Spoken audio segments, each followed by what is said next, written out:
We're talking about tens of billions of dollars in savings. The government subsidizes everyone's heating bills. They pay the utility directly. And 300 homes would save like $15 million. That's paid out by the Bitcoin network, not the US government. Running a small, medium-sized HVAC business, like great way to build a Bitcoin treasury. Good to see people like yourself out there actually doing the hard work to solve that really hard long-term problem, which is how do we keep this sufficiently distributed?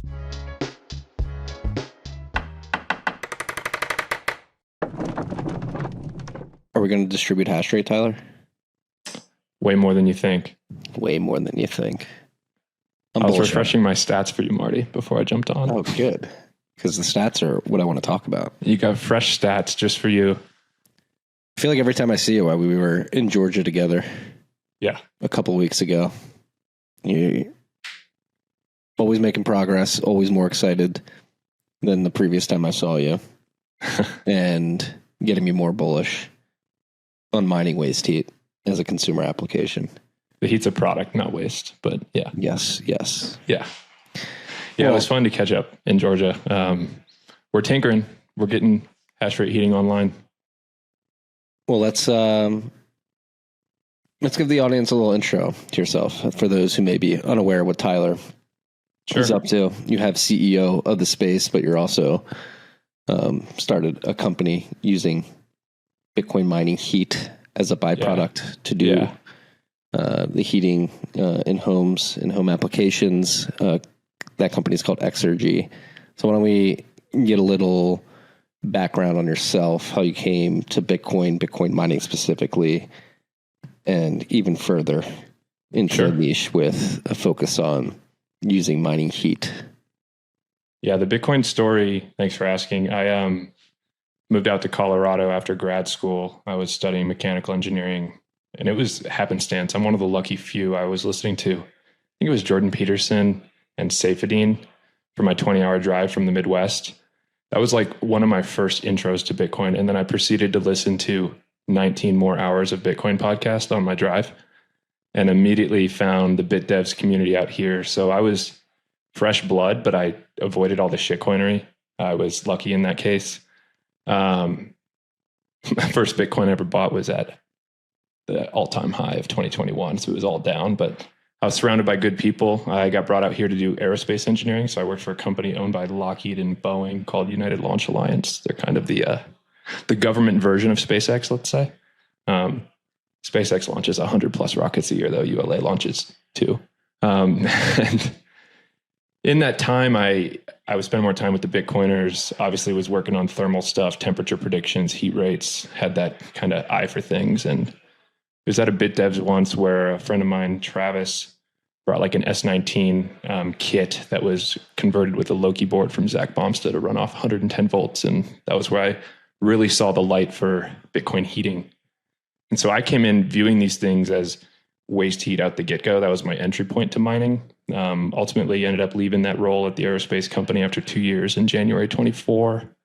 It was funny. I actually was up till 1 a.m. in the launch control room watching the rocket I worked on for 2 years launch.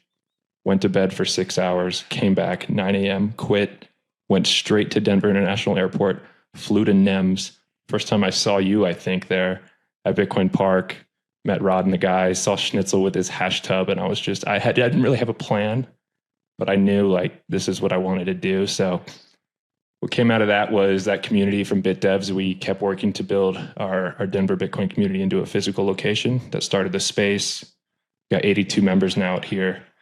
Most of them are in Colorado, so we do a lot of events, and that's where my office is now. And then in that time, I kept researching this Bitcoin heating thing and kept having calls with people, learning, tinkering, and ultimately just decided to tell the guys at Brains, I was like, hey, I have a lot of notes on this. Like, why don't we just put it into a book? And they were helpful and a great partner in that sense. And so I put together a book, Bitcoin Mining Heat Reuse. I got a copy of it here. And then the subsequent NEMS, 2025, that was where we met and I got you a copy, Marty. I launched that book this past January. And then really after that, come April timeframe, started to ideate on how this could get turned into a company. And so started at Exergy in April with my friend Mike Clear and Dylan Seib. And our goal is really to decentralize hash rate, bring mining back home where it started, started in the homes with the laptops and the GPUs and transitioned to these industrial products, which makes sense. Like it's a story that you can follow all the steps. Difficulty went up, got to have more power to compete. The device is literally like morphed into, I see them as heaters, because the reason they're shoe boxes and like the power constraint and the hash rate constraint, the efficiency constraint, they literally can't pump more power into them or they'll overheat. They're all like thermally bottlenecked. So they're little heating boxes. And we're trying to now use those for the main product they make, which is heat. Only sometimes do they get Bitcoin and bring it back home. I love it. That's an incredible story. I didn't know that background, that you found Bitcoin via Jordan Peterson and fell down the rabbit hole. I'm sure many people were listening to JP during the COVID time. Yeah. And then it takes balls to quit your job right after you watch your baby launch into space 6 hours later. That's it was funny working for the defense contractor. My dad's a longtime Air Force vet. I always had that mindset in my family. It's funny. My dad is very much like the straight arrow government guy. I joke with him because he went right in after college. So he's never made a free market dollar in his life. Like every dollar he's made is printed or stolen. Love you, Dad. And my mom is very much like the opposite. Always, what kind of conspiracy theory? I don't trust this. I don't trust that. So there was some pushback, but I'm glad I pulled trigger. That's a good yin yang to have in the household. 100%. Obviously, our parents did a good job to foster an intellectual curiosity in yourself, and more importantly, the confidence to go follow that, which I think is common among Bitcoiners, particularly those who are starting businesses. You got to make the leap. And I think that's, number one, admirable. And two, it's almost insane, because it's like, why wouldn't you just mine the fiat, buy the Bitcoin? It's like, no, I feel compelled totally to help push the ball forward. And in terms of what you're doing at Exergy, this is something that has fascinated me. Mining, just generally, I've been in the mining industry now for 7 years, which is hard to believe. Started off-grid, flare gas mitigation, learned a lot of hard lessons with Great American Mining, good lessons, had a lot of fun times, and learned more about energy over the course of 4 years than I did in the first 28 of my life, which was a fascinating experience. And still 7 years into the mining journey, I feel just as ignorant as I was the day I started really researching it, because it is a vast rabbit hole. And I think one of the factors that makes it such is just the ways in which people can apply mining in their everyday lives, or not in their everyday lives, but the ways in which mining can be applied. Like you were mentioning, we have these mega mines now. It's industrial. It's very tangible. Yeah. And for the longest time in Bitcoin, there's been this meme of ASIC modification. Like the ASICs are a bottleneck, obviously, and particularly between 2019 and 2022, I would say it was like just a race to acquire ASICs, the top of the line ASICs, whatever price, plug them in, because the advancements that Bitmain and MicroBT were making at the silicon level were such where if you weren't staying with the top of the line hardware, you're falling behind. But it seems like we're getting to a point where the physical limits on the silicon is beginning to, we're approaching the limits of where you can really make step function improvements in efficiency. Yeah. And I've always thought that we were going to get to this point in time, but then when we get here, I think that's what really unleashes the cool stuff. Like you sort of had this journey with Bitcoin mining where it started at home, people running their laptops or computers, GPUs, ASICs come, then it sort of goes industrial. But I think with commodification, it'll go back to the home. Eventually, I think it has to a certain extent, not only from an economic viability perspective, but from a health of the network, and particularly hash rate ownership distribution being sufficiently distributed. I agree. I mean, I think it makes sense during that ASIC race, and we're starting to see, I mean, people have been talking about Moore's Law for years, but I think we are starting to see that plateau in year over year efficiency gains. And in that time when each new generation of industrial ASIC was leaps and bounds ahead of the other one, I mean, it makes sense to me again to just think like if that was your bottom line for profitability, there was no time to focus on anything else. And that's kind of led to a lot of the bad acting, I guess you could say, from the Bitmains and the MicroBTs, and just the inattention to customers. You and I saw it when we were at the proto launch, right? Like in one way, it's like, oh, wow, that's amazing. Look at what can happen. This must have been a ton of hard work. But in the other way, like you look at it, and this was part of my reaction there, it's like, their competition wasn't very that hard to beat. Like you're telling me like a company as successful as Block, my competition is Bitmain, and all I have to do is ask the customers what they want. They've been screaming with pitchforks for 10 years. So it's cool to see that now that like efficiency year over year improvements are kind of plateauing, some attention is paid to other areas for improvements and optimization. And I think that will also transition, I agree, to more unique applications for hash rate outside of the data center. Yeah. And it seems like the proto team has that in mind with the modular nature with which they designed the rig, which is a great name.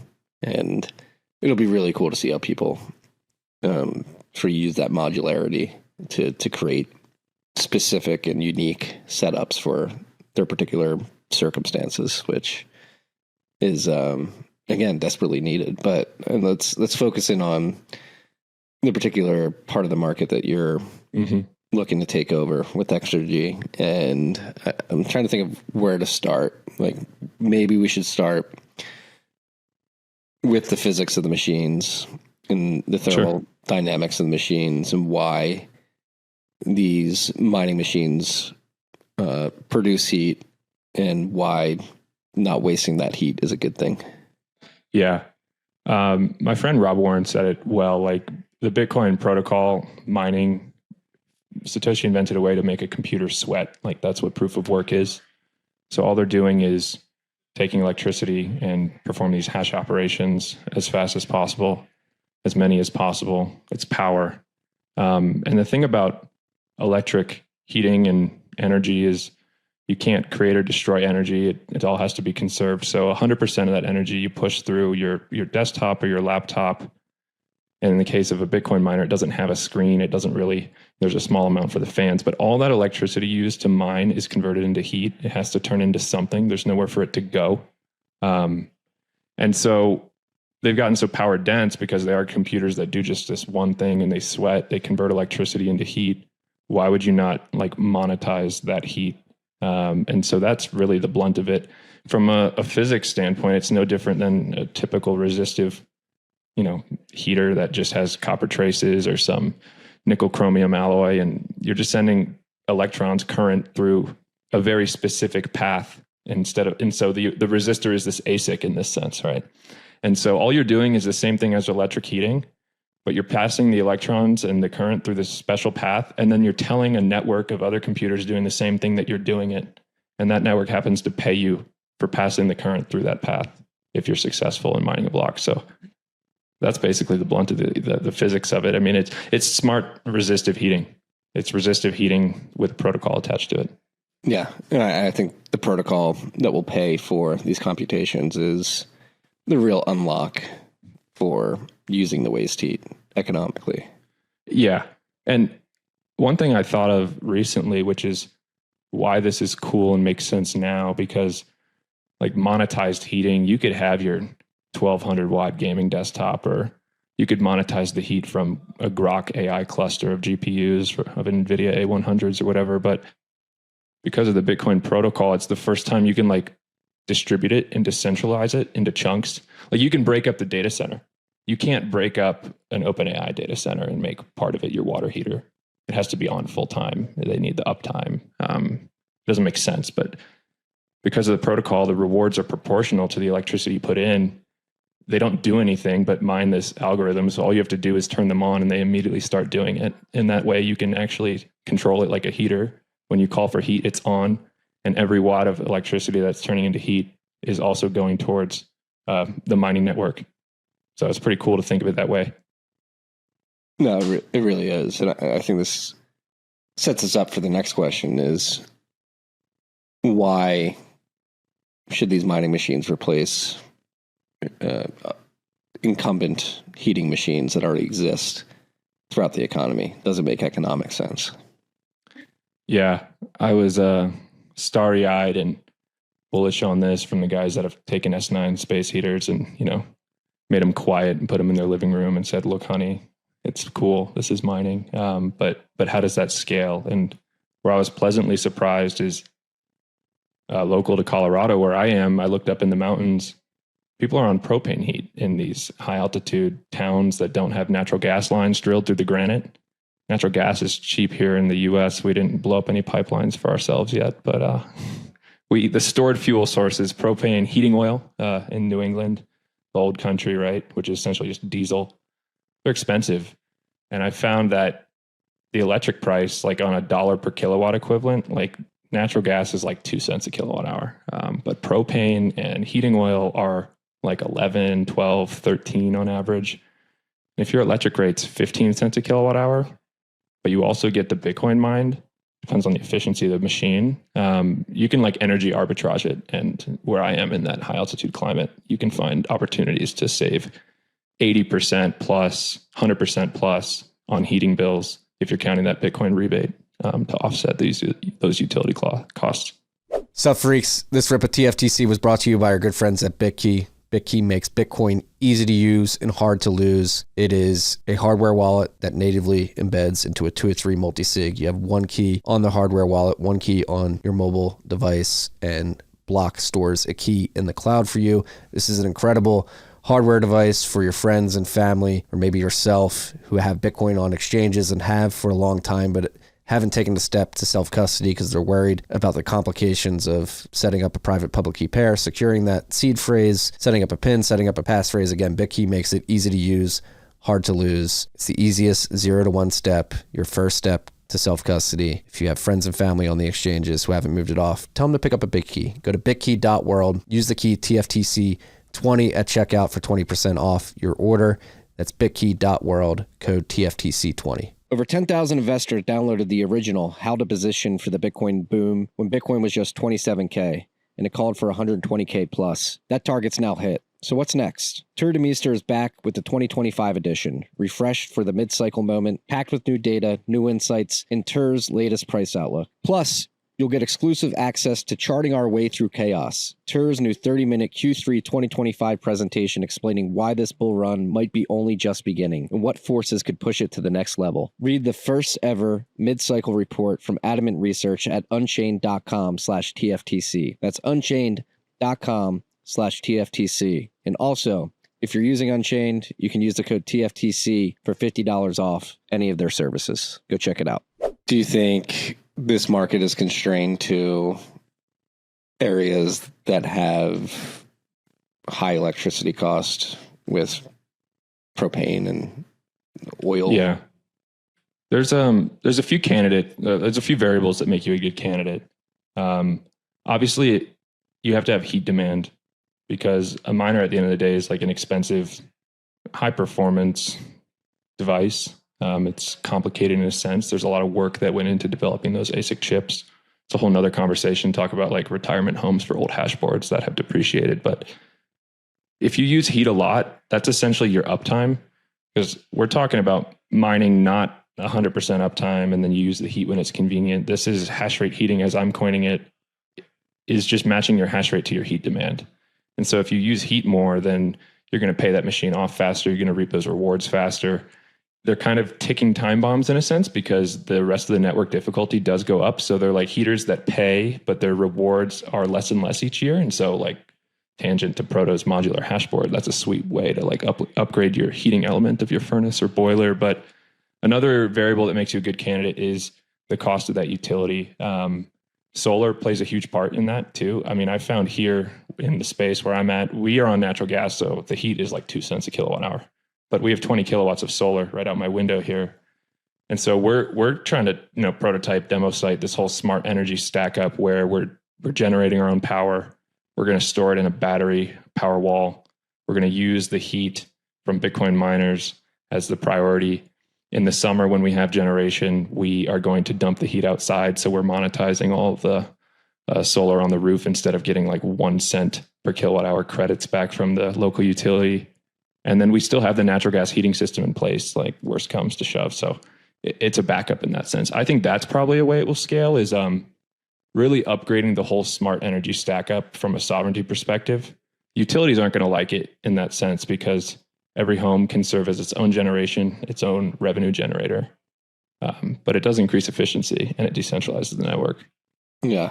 And you've run the numbers on the total addressable market in terms of the arbitrage that exists between where the market for home heating is now to where it could be if Bitcoin mining as a heat source were implemented. So that's the one thing that stuck out to me at your talk during NEMS at the beginning of this year was what the opportunity looks like from an additional hash rate perspective. It's wild on Bitcoin. So 1%, well, I'll back up.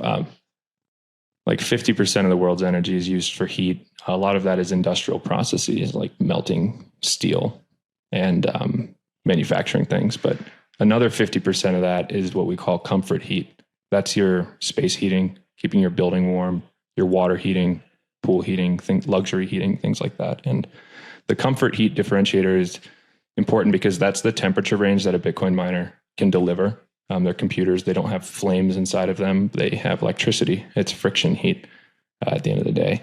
And 1% of comfort heat would add 2 zettahash to the network if that was powered by hash rate. And I updated my stats for you today to get a little more specific. This is wild. I was looking at the target markets more. Got my notes over here. USA only, furnaces and boilers. So just air heat, keeping buildings warm in the USA. That's 5 zettahash if you got all of it on hash rate. The US water heaters in the US, 2.3 zettahash. US propane and heating oil. So if we just were going after the target markets where we can offer these people a big savings on their utility bill, another 1.5 zettahash. It's massive, hundreds of times bigger than the energy used for Bitcoin mining, which is funny for all the FUDsters to say, Bitcoin mining is wasteful, the energy consumption is wasteful, and the amount of energy being used to make heat for people is like 250 times larger. So we should just start calling them electric heaters, I guess. We really should. Yeah, I mean, in Europe, that's what they love. That's what they all use is electric heaters. Yep. They don't like air conditioners, but they like electric heaters. Yeah. And with that being said, I'm going to share my screen. Okay. You guys, you've been building out one of these systems at the space. It's like a proof of concept. And why don't you just describe, I think this is like the perfect tweet to bring up because you have the heat map visualization and then you have yourself. We won't turn the audio on the video, but you did the video, so I'm sure you can describe it anyway. But what are we looking at here? This is a good video to walk through because it also highlights some of the challenges with doing this. That right there is the only Bitcoin miner that is hydro-cooled, which means it heats water. Hydro-cooled water heating, it's kind of inverse. The miners out there are like, it's water-cooled, and us heaters say it's water heating. But it's the only one that's single-phase power, which is what you have in residential applications or a small business like the space here in the USA and North America. So the European guys, they benefited from having 3-phase power in their homes. They can use like a dozen different hydro miners from Bitmain and whatnot. But this M64 is the only one. It's really unlocked the ability to do exactly this in the US. That is a heat core rack around it. It's called an H series. And heat cores partner with MicroBT. They make larger racks for industrial use cases and data center style mining operations. But this tiny little unit just has a pump, a heat exchanger, and a little fan attached to it. And it's sweet. Like, it's pretty simple to set up, plug and play. All it does is dump out 80 degrees Celsius water. It was ramping up in that video. And then we had a plumber come and install radiant flooring in our building. We have the floor joist exposed. So that's just PEX tubing through all the floor. The thermal images do a good job, and it was ramping up in temperature. But this is going to be our heat source in the winter. We'll have radiant heated floors showed off at the Heat Punk Summit. But that's one miner, and it's enough BTU per square foot, or for the miners listening, like enough kilowatt power to service our building, which is first floor is around 3,000 square feet. That's pretty crazy. Yeah, they're super power dense. Like, people don't realize that one Bitcoin miner is like 5 or 6 horsepower. Like, I would have thought you need at least 5 5 miners to heat a building of that size. 3,000 square feet is not small. They're so power dense, and that's ultimately like what I'm trying to help do with Exergy too. I think of it as hand holding right now, but in the heating industry, like what HeatBit's doing is awesome. What Canaan's doing with their mini space heaters, and there's a couple other ones like 21 Energy in Europe and whatnot. But when it's not a gadget like a space heater that you plug in yourself, you don't pick your own boiler. You call the heating guy. You call the plumber, and they tell you what you need, and they install it for water heaters, furnaces, boilers. So we were working in tandem with that plumber. We learned some things along the way.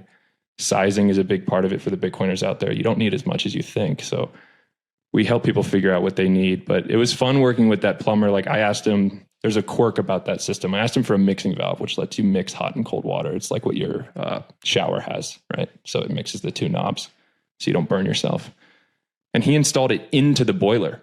Like it was mixing the water going into the miner. And I was like, why'd you do this? And then I realized from reading like these old hydronic heating books that you do that because natural gas boilers, if you put too cold of water into them, they like condense and start sweating and rust themselves to death. But I needed the mixing valve the other way because the Bitcoin miner water is actually too hot and it would warp the wooden floors. It's like 80 degrees Celsius will melt the adhesive between the laminate and the subfloor. And so we have to dial that back to like 120 F. So we're learning, we're figuring out, we had to get a demo site online.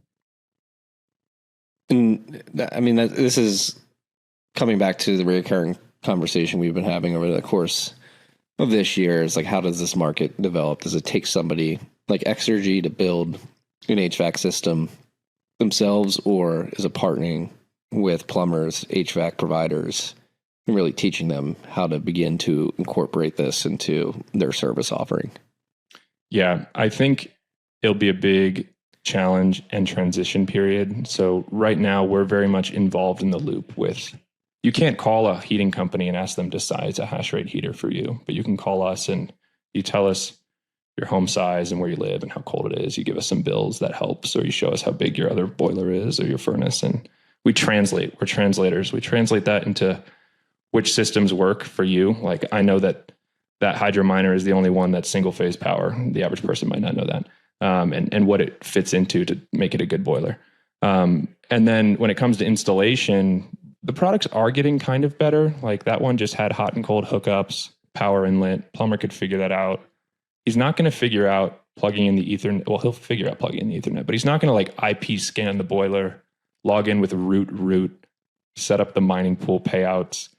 And so that's where we're still hand holding that part as well. I think ultimately, if the products are good enough, another callback to the proto launch, like I was super bullish to see the fleet announcement where they were like, oh, it's a built-in software fleet management that has an IP scanner.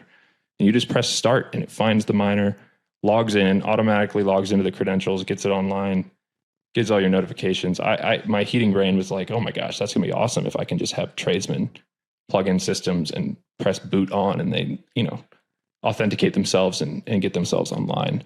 And I guess one other thing I'd say on that, and how do we because incentives drive everything, would be, giving some hash rate splits to the installers, which is one of the coolest things about hash rate heating. And aside from the whole like economic angle to save and offset your heating bill with Bitcoin rebate, you can like imagine a future where a network of thousands of installers across the US were incentivized to recommend hash rate heated furnaces over the other because they got 1%, 2% of the hash rate out of every system online. And then if they were in a town of 1,000 people and they managed a fleet of them, they're smart computers at the end of the day. You can check their hash rate.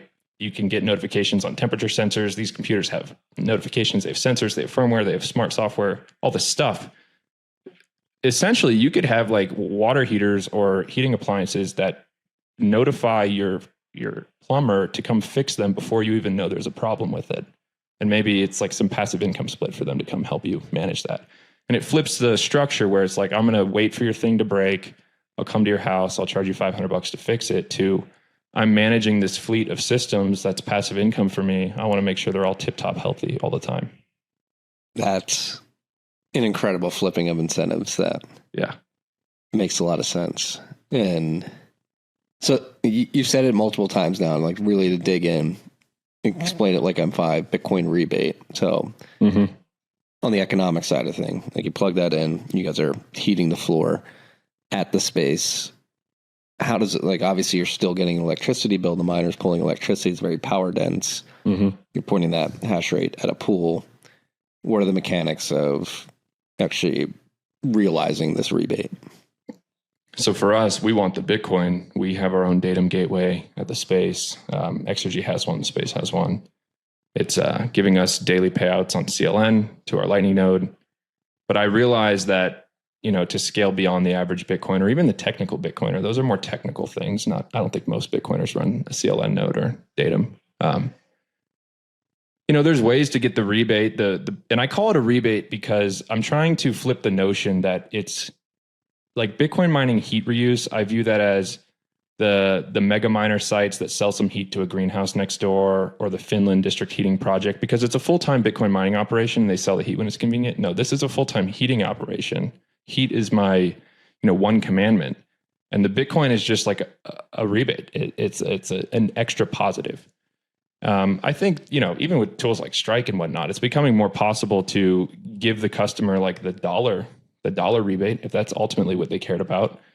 There's a lot of complexities with it though, because, I have a fear if it was a non-Bitcoin aware customer, not a fear, but it's going to be something worth solving is, oh, maybe your propane bill was $100 a month, and now your electric heating bill is $200 a month, but you're going to get back $150 worth of Bitcoin. So you're actually like saving $50, but it depends on the timing. What if I give them their rebate like 2 weeks after they paid a $200 electric bill? They're going to just say, what the hell, man, my heating bill just went up. And so there's a lot of nuance involved there. It should be possible, but that's what I mean by rebate. I'm just trying to, flip the notion of like mining operation versus heating operation. Yeah, this is where something I always forget the acronym of the MVP RNC, the hash pools, the e-hash pools. Oh yeah. I roomed with Evan, who was working on e-hash, and Gary, Gary at Thames. I think that would be super. That's another good thing worth diving into. I need to study this more because heating systems are, they're on and off, and their power depends on your heat demand. And so what does that mean for your payout structures and like how much you're contributing? Like, does it mean you have to like use FPPS to get the most bang for your buck and get the best rewards because your share window and you're constantly cycling your duty cycle on and off or adjusting your power settings? It's not steady state like a mining operation. So I'm really excited about the eHash stuff. I need to deep dive more into that. Yeah. If you can point hash whenever, get eHash, share tokens in return, and sell those for Bitcoin. Yeah. Automatically if you want to. Similar to FPPS, but with a different sort of mechanism. It's crazy how creative you can get with all these things. And I think it highlights the fact that we're just banging around all these ideas. It seems like there's obviously some disconnection in the market to make it a well-rounded, like fully immersive experience where it's intuitive and you don't even have to think about it. But yeah, I think it also highlights how different the mining industry could be years on from now. And we'll look back and look at the Bitmain world and the Antpool world and the mega miners that, were just running their mining operations for profit without some utility. Like, I'm a big believer that you have to have some utility to stay afloat. That utility could be monetizing stranded energy, so off grid. That utility could be curtailment, demand response, or even national security. I mean, that's an argument. For the BitX guys, the utility is supporting the network. That's what's useful to them, and that's why they'll do it for a sunk cost. But I think hash rate heating is the perfect Trojan horse to just hide it in a heating utility, a sunk cost that everyone pays, and they're not going to stop paying it. Sup, freaks? This rip was brought to you by our good friends at Obscura. Obscura is the first VPN that can't log your activity by design. Instead of empty promises, Obscura fully embraces the Bitcoiner don't trust, verify mantra. They can't log your traffic, even if they tried. Obscura believes that user data is toxic waste. In addition to private payments via Lightning, you can sign up with an account without having to give any personal identifying information. It's a beautiful thing. It's the VPN I use every day. It's incredibly fast. You can go on streaming sites with it. They don't say, hey, you've got a VPN. It just works. So go to obscura.net. Use the code TFTC25 for 25% off an annual subscription. Obscura.net. Use the code TFTC25 for 25% off an annual subscription. Sup, freaks? Guess what? We launched a browser extension. It's called Opportunity Cost, and it helps you see the true cost of everything in Bitcoin. Convert prices to Bitcoin as you browse the web. Opportunity Cost automatically displays fiat prices in Bitcoin or sats, helping you think in a Bitcoin standard. It works on Amazon, Zillow, X, your bank account, QuickBooks. You can convert everything to Bitcoin. It's really cool. It's also 100% open source, MIT license. We don't collect any data. All of the conversions happen in your browser on your local device. It's a great way to recalibrate your life and begin thinking in sats. Go check it out at opportunitycost.app. That's opportunitycost.app. Well, and then you get into the dynamics of like how this could potentially not only distribute hash rate ownership significantly, but the pool layer as well, which is arguably way more centralized than hash rate ownership. Inarguably more centralized than hash rate ownership. And you can think of scenarios and ways in which these system operators operate, where you have like an HVAC company that has their own little pool.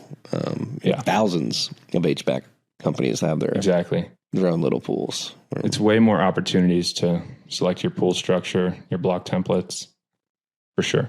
Yeah. What's one thing? What excites you the most about this? Is it the heat side? Is it hash rate distribution? I think the narrative of the market of HVAC. Oh, yeah. Well, that is funny because the heating industry hasn't been innovated on in 100 years. So smart monetized heat is a fun angle. There's a bunch of fun angles.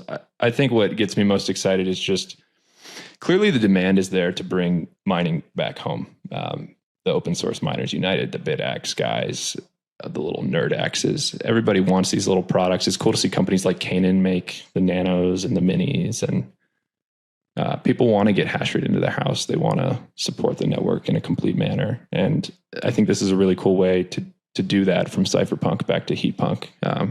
Start it in the home, bring it back home at scale. Yeah. And how do you see this market developing?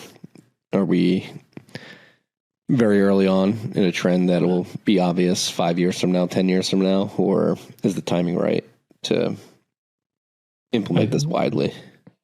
I think the timing is right to start paying attention to it and building this. If you would have asked me this 18 months ago, I would have said the hardware sucks, the firmware sucks, this sucks, but it can be done. Everyone that's doing it was strapping S19s in their ductwork, and at the end of the day, they were all just already Bitcoiners and already DIY guys that wanted to tinker. But everyone on planet Earth, even in warm climates, uses hot water. They need heat. The timing, what gets me excited is the fact that we now have commitments from companies like Auradine and Proto to give chips. That's like a missing piece. I can't go, I could maybe, but it'd take a long time and a life's work of dedication to go spin up like an ASIC chip development in a fab. So that's something that a heating company's never going to do. I think that the 256 Foundation efforts to open source the full mining stack, firmware, even the hydro pool setup, the control board, hash board, is really outlining, mapping out all the stepping stones to build hash boards and miners in completely new form factors and different use cases. And I think at the same time, it makes sense for me to be doing what I'm doing with Exergy, which is trying to get the education out there and start the conversations with the tradesmen and the installers, the trade organizations, because I think that the space heaters have shown that this is another cool way to mine. They've had great success, but there's just this big bottleneck to go from space heaters to integrated heating infrastructure because people don't install it themselves. And so you transition from an engineering problem to a people problem and a distribution problem. And so for me with Exergy, when I view my competitors in my head, when I'm mapping out my business, it's Rheem and Carrier and Bosch and General Electric, and then all the tens of thousands of distributors that sell their products and go to their conferences around the country. Yeah, I don't know if, the two of us weren't talking about it, but I was talking with somebody at the Proto event who's in the sort of off-grid natural gas mining space, and they were saying that it's been much higher ROI for them to go to the oil and gas conferences compared to the Bitcoin conferences. And I imagine for a company like Exergy, it could be similar, where Bitcoiners see what you're doing. They're like, yeah, this is awesome. Like, we want more of this.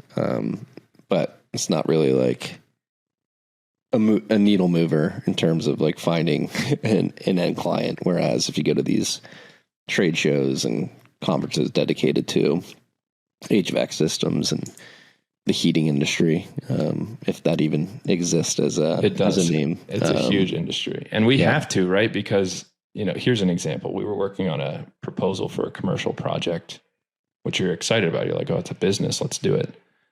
You get asked the question like, are these miners UL certified? And it's like, shit, I never thought about that. The mega miners don't care. Oh, turns out some of them are not. Oh, hey, can you is this insured as an electric heating system or a Bitcoin mining operation? Because the premium's 8 times more if you call it a big. But we already talked about the physics. It's the same thing. And then rebates, subsidies, where people have signs in their front yard in Denver here where I'm at, like this house has been converted to 100% electric. That's the whole green angle, which I haven't even gotten into, and it's obviously not what like gets me up in the morning, but that's a whole other argument to make as well. So we got to start having those conversations, doing that groundwork. Well, what's the green argument? The green argument is these are emissions-free heaters. They're trying to get natural gas out of the homes. The new proposition in Denver that passed is that new builds can't have natural gas, stovetops, heaters. I think there was even one that didn't pass that your like lawn care equipment, if you bought in Denver County, couldn't, like it had to be electric lawnmowers and everything. So they'll stop at nothing. It's just convenient in the sense that like if their efforts to die on the climate cultism hill also integrate Bitcoin mining into people's homes. Yeah. You gotta make lemonade with lemons. It is insane that they're doing that. In fact, if anybody tried to take away my natural gas stove and oven, I'd be pretty pissed. Yeah. 100%. Yeah.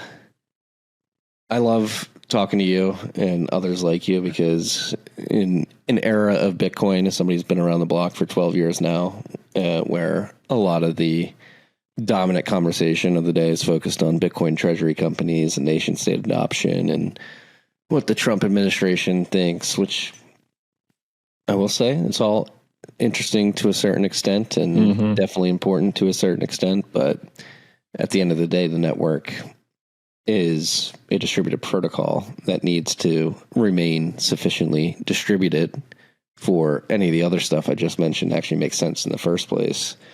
Like, it feels good to see people like yourself out there actually doing the hard work to solve that really hard long-term problem, which is how do we keep this sufficiently distributed? And it's even more fun speaking to someone like you because it seems like you're having a ton of fun doing it. It is a blast. I appreciate you saying that. It feels like we're on the cutting edge. Bitcoin's niche, mining is more niche, and then Bitcoin mining heating is niche of niche of niche, which is a fun place to be for sure. Yeah. And to any of the heat industry individuals who may be listening to this, like, what pitch would you give to them to begin exploring this? Like, how are you approaching the sales to this? What's been really helpful is showing off the demo site. We had a real estate developer come see it, and that led to now their mechanical engineering and plumbing firm is coming. So when a new project is built, you hire the architect, they hire the MEP team and all the subs to actually design everything. And so that led to a conversation with the MEP team, which is really helpful in a sense that these guys are pros at sizing heating systems. That's their freaking job. And then I just have to translate that into Bitcoin mining systems that work for the job. So that's really helpful to see it in the flesh. And that's why I built the Heat Punk community forum too. So heatpunks.org. You can if you're one of those people, you can go see some other systems. People post their projects, their tinkering, their products. I saw a post this week. Some guy was like, "This is awesome. I'm a blue collar tradesman. I can travel around. I'm happy to work on these." So that's really cool. The other way I try to open with the tradesmen and those experts is really a way to level up and outcompete. I mean, we've mentioned a couple of times, there's thousands of these HVAC plumbing companies that all offer the same stuff, and they try to get you on their $200 a year plan so that they'll remind you with a phone call to come change your $15 air filter. There's not a lot of innovation happening in that space. And so the handful of conversations I've had with those folks, being caught up next to one on an airplane ride home, this guy installs heated driveways in Aspen. And I told him about what we were doing, and he was like, "Dude, this is awesome." So I think it's a really cool way to offer a unique, new, innovative heating solution. And we just need to try out this incentives restructuring with the hash rate splits, because it's very doable right now. It's not glamorous. It's not like, a plumbing heating iPhone app that money shows up in yet, but we'll get there. No, I think yet is the most important word there, because as we've been touching on throughout this whole conversation, incentives drive everything. And it would be cool if an application like this, forced pools to come to market that have the payment splits very intuitively designed, and it's just very easy to get set up and start getting paid. Not that it's hard with pools that I've connected to as an individual miner, but once you start thinking about bringing multiple parties into a mining operation, that's where things get hairy. And being able to do auto splits and just set it and forget it would be perfect. That would be. It'd be cool to also have a future where the majority of Bitcoin transactions processed on the blockchain are, it's just passively happening in people's heating systems, managed by blue collar plumbers and HVAC techs across the globe. And they don't care about hash price. They don't have a marketing team to pay. They never have to talk to investor relations. These are just sunk cost heating systems that offer them some rebate. You get some modularity, some slick integrations, like you just said, for payouts. Your heater lasts 30 years. Maybe every 5 years you upgrade to the newest hashboard and kind of reset the starting clock for your rebate, and rinse and repeat. Yeah. And as a tradesman or somebody running a small, medium-sized HVAC business, great way to build a Bitcoin treasury. If you're willing to just take those passive incomes. And yeah, it's almost the opposite of the pubcos that are. One of them said, I forget which one. I probably shouldn't say, even if I did remember. I was reading one of their public press releases, and it was like, publicly traded Bitcoin mining is not a capital accretive way to increase sats per share. It's capital destructive. This is that. I mean, if you can build a heating company that is essentially a mining company with passive hash rate splits with the aligned incentives that doesn't pay the energy bill, that's just sat accretive for all parties. Yeah. And that's again, go back to this sort of weird era of Bitcoin where the focus seems to be on the financials, the Bitcoinization of finance and public markets specifically. I wonder if we're all going to learn a hard lesson in terms of, not all of us, I'm not participating in any publicly traded Bitcoin treasury companies. A lot of us out there, I'll put myself in the camp, I'll put the flag up there. I am skeptical that a lot of these treasury companies are going to be successful. It just seems like the left side of the bell curve, caveman to me, is it's too good to be true. You need to do the hard work, the proof of work to actually have a successful business. And what you're describing, what you're working on, just intuitively, viscerally, feels like higher signal to me in terms of building a viable business in the long term. I'm confident we can do it. It's going to be awesome, and people are going to be pumped about it. You find a way for them to participate if that's their in. Find a way for them to save on heating bills if that's their in. Find a way for them to reduce their carbon emissions if that's their in. Screw it. I'll play ball. Bitcoin's ESG. It's the most ESG. It's the most ESG friendly play you can make. It was funny when I was talking about hash rate heating in Alaska. I went up to Juneau, and I really was pumped to go because that whole town, the capital city of Alaska, the whole town is surrounded by glaciers. So there's no roads in or out. And they don't have the natural gas pipeline from mainland Alaska. So the whole town is heated by essentially diesel and kerosene heating oil. It's $5 a gallon. And the whole town is powered by hydroelectric power with 0 emissions. So all the emissions in that town come from heating systems. And there was some protesters outside because the congressman was there as a keynote speaker. And we offered them some tickets. Some of them came in. And some of those protesters that were very adamant against Bitcoin mining, I was successful in convincing one of them that like it's actually just electric heating. And we had a nice conversation after, which was cool. Hey, you got to win them over. You get the crazy environmentalists on our side. I may not like them, but they're effective at fear-mongering people. We should fear-monger people into using Bitcoin. Exactly. To heat their houses. Trojan horse, baby. Yeah. You touched on it earlier, particularly in the context of Proto launching Fleet, but on the firmware side, what doesn't exist today that you would like to see to make these operations smoother? So a couple of things. In the case of MicroBT, the tuning is too long. So traditional heating systems are controlled by turning them on or off. And that largely has to do with the fact that you can't get like 30% flame. You're either burning gas or you're not. And so the way you deliver the amount of heat you need is you just turn it on and off. And if it's on 10 minutes out of the hour instead of 5 minutes out of the hour, you get a different amount of heat to the room. But Bitcoin miners are digital computers. Like Bitcoin aside, they actually offer a lot of performance benefits. You could say run at 70% throttle. Oh, it's 1 degree too hot in here. Dial back to 65% throttle. Oh, I overshot. Dial it up 2%. And so you have this resolution, this granularity that is an option now because they're computers, but not all the firmwares allow for that. So Auradine miners have kind of mastered this.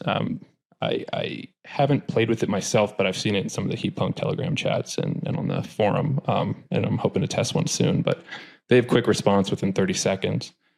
And they quickly respond to the power because that's your actual heating target. The hash rate, remember, is secondary. I want the hash rate to tune, pretty quick so that I'm monetizing most of my energy consumption as best I can.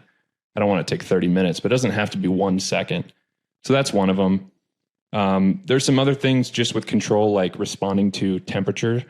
So the aftermarket firmware manufacturers like Luxor and Brains, for example, they have a really cool feature called Brains DPS. And dynamic performance scaling, and Luxor has ATM, automatic thermal management. And it's essentially you can set a temperature on the chip temp, which is a sensor on the hash board, and the miner will ramp up and down in wattage according to the temperature of that sensor. So you can think of it like a target temperature, which is cool. The feature was built so that the machines don't kill themselves, right? So if it gets really hot outside, all of a sudden the machines are overheating, they'll just like walk themselves down in power. But when I want to heat a room, how you make that work right now to like heat your living room is you have to interpolate like the difference, the delta. And imagine instead of the thermostat in the wall in your house that says I want it 70 degrees in this room, you're commanding your heater to try and keep it 70 degrees in the room by how close the furnace is to blowing itself up. That's essentially what that does. The temperature sensor's in the machine, but I want to measure the temperature in the room. And so a firmware feature to like talk to that, just open APIs. And, smart thermostats are growing in popularity there in a lot of homes. I know that Schnitzel at the 256 Foundation is even working on analog input conversion to digital. So you could have an old Mercury thermostat that just talks straight to the control board, bang, bang, on, off. There's a lot of cool stuff to do. That would be crazy. Yeah. And is there a scenario like in the future where you could have these miners always on, you just underclock them to tilt to save with that ramp up period that you were describing earlier? Or does that not make sense? I think so. I'm not an electrical engineer or embedded systems guy. My understanding is there's like a lower limit. There's a floor just because there's a minimum voltage required to keep these things like happy. Mm-hmm. And you can work around that by batching the miners and turning specific chips up, on or off to kind of have really high resolution. There's hundreds of chips on these things. So if you could walk back which ones are on. That is an interesting idea, though, and what you're alluding to is really just higher performance in your heating demand and in your heating application, which is really cool. Like, I think you're going to have way less temperature swings in the house. Like, in that sense, it's just a better performing heater. You're going to feel more comfortable in your house with a hashrate heater if we can solve these tuning and firmware problems. Because right now, if your thermostat, like I said, it turns on and off, it turns the flame on and off, and it'll overshoot. So if you're commanding 70, when it gets to 69, it won't do anything. When it gets to 68, there's like a 2-degree swing. I'll say, oh shit, I got to turn on. And then it'll turn on, and then it doesn't turn off at 70. It turns off at like 72. And you're just bouncing between these two temperatures. Bing, bong, bing, bong. It's called bang, bang heating. And a Bitcoin miner with a smart thermostat in the room should be able to really fine tune that and adjust it, dial it in. That's an efficiency right there. I imagine the cost of turning that nat gas flame on and off. Yes. That adds up. Yeah, and they're even less efficient when they're starting and stopping. It leads to more wear and tear on the hardware. Yeah. This is fascinating. I know, it's cool to think about. I'm really pumped about the open source firmware, just because we're solving for a different problem. It's fun to see what the mega miners struggle with, because it's led to open source firmware like Proto coming out with all these software tools like Fleet. But it's going to be a whole nother can of worms when we say, actually, this is the intended use case for these machines. Now let's optimize for that. Yeah, and that's a business line in and of itself, potentially for Exergy, where it's like, hey, we'll design, consult, build the physical hardware, but then on top of that, we got the firmware solution. Yeah. I mean, my vision really, big picture, is it's what the term Exergy means. It's Exergy, the thermodynamic term, for me to geek out for a second, is like the maximum amount of utility, usefulness, or work you can get out of a quantity of energy as it settles with the environment. So as you come to equilibrium, what's the most work you can do? If you gave me 1,000-pound steel ball, like, what's the most useful thing I could do with that as it came to balance with 70-degree air? That's what Exergy is. And in that sense, what's the most useful thing I can do with the sun pounding down on my rooftop? It's capture it, heat my house, store it in batteries, power all my electronics, live my life, monetize it when I'm heating, monetize it when I have excess. Yeah. And for each individual doing that, it's a rebate, definitely paying less. But when you aggregate, if you think of this thing, the system being deployed at scale, we're talking about tens of billions of dollars in savings. Yeah. The United States alone, potentially. Oh yeah. I had that up. I was looking back at my notes from the Alaska thing, and I was like, what if 300 homes did this in Alaska? That's what I was pitching it. I think the congressman was in the room. I had my pitch hat on. And if 300 homes did it, they have this thing that the heating oil is so freaking expensive in Alaska, the diesel heating oil, and they're so remote that they have this heating assistance program. The government subsidizes everyone's heating bills. They pay the utility directly. And 300 homes would save like $15 million. That's paid out by the Bitcoin network, not the US government. So a year. I mean, it's crazy. That's 15 million. It's at 5,000 a house. Yeah. Does that sound right? Probably. Maybe it's 1.5 million. I'd have to pull the number up, but it was 1.5. It's cool, man. I mean, I have a friend who's heating a United States post office with hashrate heat. The government doesn't even know they're mining Bitcoin. This reminds me of my uncle. He was running Bitcoin miners at a school he worked at years ago. Did he get caught? No. Yeah. Nobody come looking for my uncle. Yeah. And it is what's the biggest pushback you get? Because to us it makes a ton of sense, right? And like you mentioned many times, like, it's pretty vanilla industry now at this point with little innovation over the last century, or maybe 30 years if we're being generous.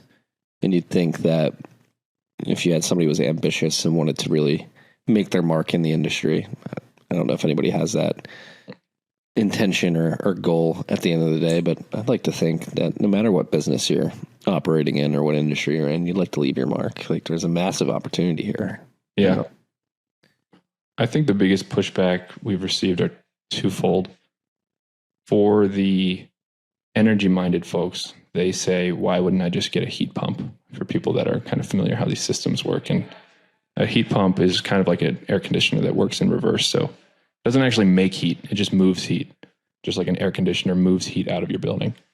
A heat pump moves heat into your building. And even when it's cold outside, there's some energy in the air.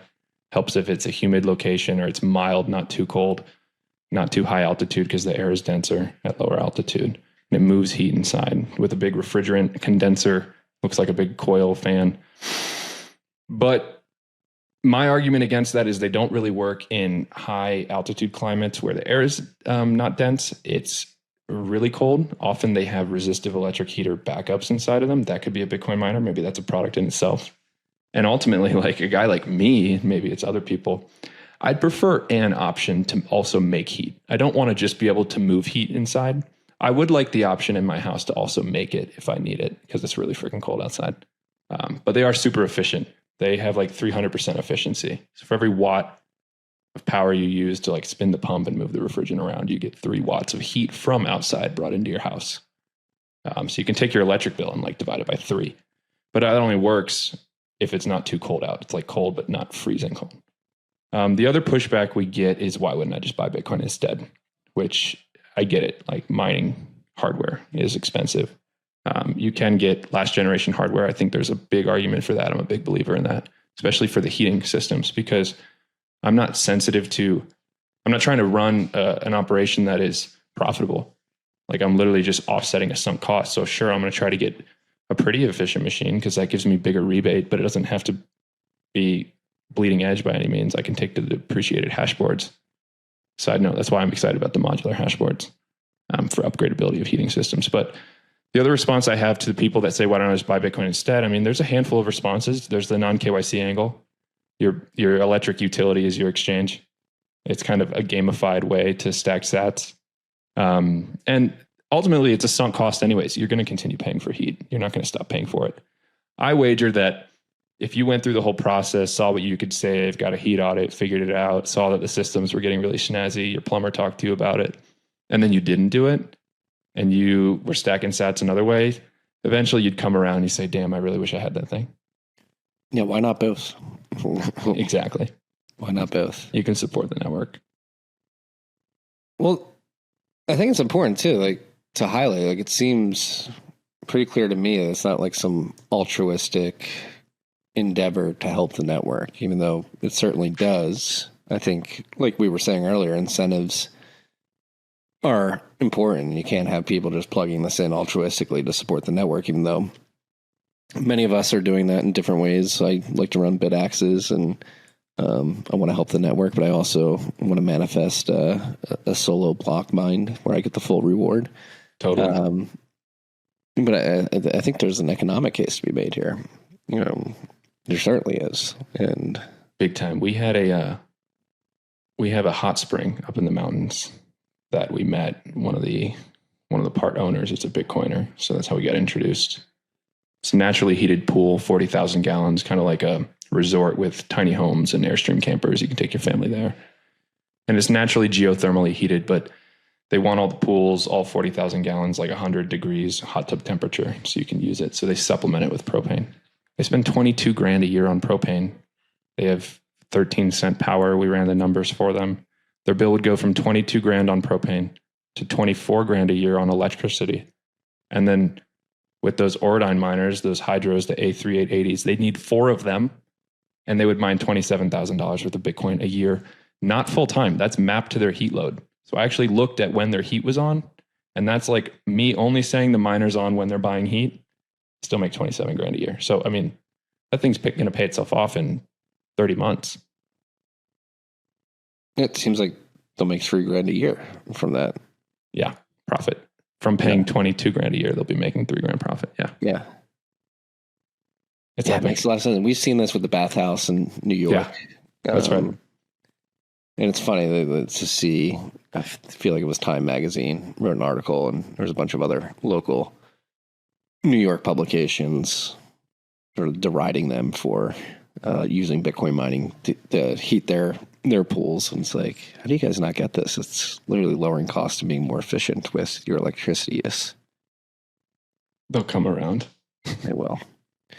What can anybody who is listening to this who may have just had their interest peak do to help what you're doing, to get in touch with you, to potentially implement what you're working on into their business or their home? Totally. Yeah, I appreciate the question. We need the data. I think I've done a good amount of research on these target markets, but just last week we had a guy come to us and tell us his dad's house is heated with old oak logs in upstate New York. And I was like, dang, I didn't even know people still did that. And he wanted to know how much he could save. And we figured it out for him. So if you want to support us, check out what we're doing. Our website's exergyheat.com. They're basically hand-holding services right now because the hardware's not there, the software's not there. It can be done. You saw the system in our building that Marty showed. But we got to handhold you to, if you need the help, we can help you out, figure out what you need. It's probably much less than you think, and actually help with the installation as well, because we kind of know the lingo and how it translates into tradesman talk. So that's what we're doing, our heat audit services. It's not free right now. It's a service fee. We hope to make that free. I mean, ultimately, if the products are good enough, we shouldn't have to do any hand-holding, right? Like the tradesman will just recommend this stuff because it's a win for them, and they'll love installing them because it's so easy and it's no different except it needs an internet connection, right? And I think we'll get there. But right now we're kind of transitioning out of this proof of concept phase. We've done the research. We have a couple demo sites coming online. We are trying to solve commercial right now from a tax and a liability perspective. And now we just want the data, and we want to kind of scale up this hand-holding process. So if that's something that interests you, check out our website. Maybe we can do a heat audit for you and get some hash rate in your house. We'll link to all that in the show notes, Tyler. Thank you for joining me. This will be the first of many conversations as you build out Exergy, and this becomes more commonplace and more obvious to people around the United States, around the world, that we should be using the heat produced by Bitcoin miners to not bring down our electricity bills, but in a way, you're going to pay for the electricity, but you're also going to get Bitcoin. You're going to stack cents, yes, whether you like it or not. It's a beautiful thing. Thanks, man. Great to be with you. Thank you. Have fun at the meetup tonight. I know we will. Let me know if you need some heat. I will. I'm gonna talk to you off air in 3 seconds. Peace and love, freaks. If you've made it this far, I want to thank you for listening and ask you for a couple things. Can you subscribe on the platform that you're listening to? Maybe give us a rating and a review. That helps the show quite a bit, whether you're listening on Spotify, Apple, or Fountain. Speaking of Fountain, that is my favorite podcasting app. If you go over to Fountain, you can subscribe to the show, become a paid subscriber to support the show, and receive these episodes ad-free and a day early. Just go find Fountain or go to fountain.fm, become a paid subscriber.